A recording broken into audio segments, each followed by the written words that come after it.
11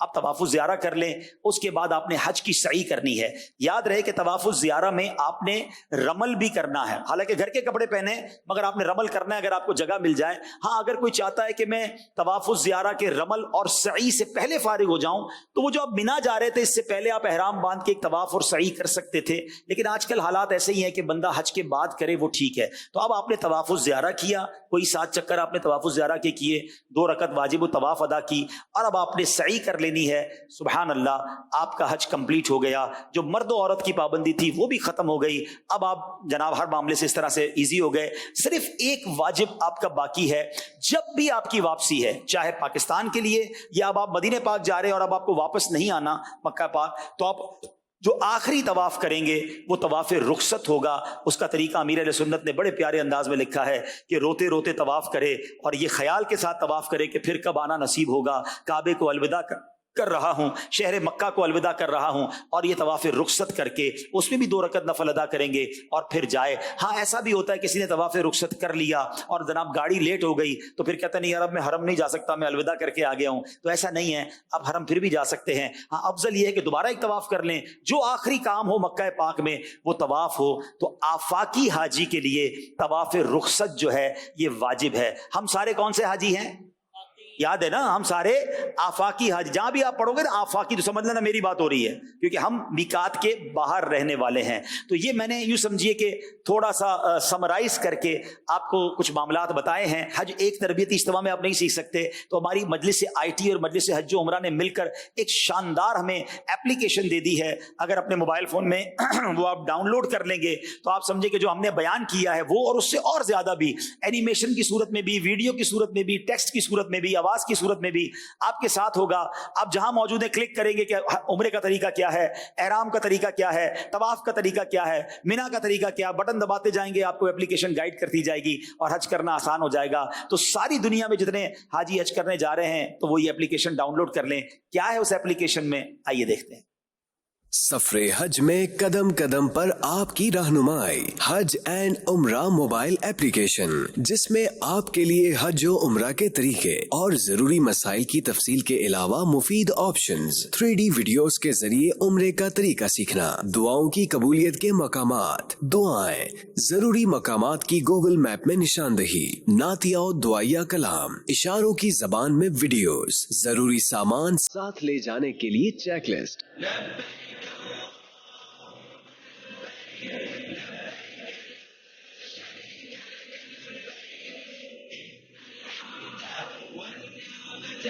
لك والملك لا شريك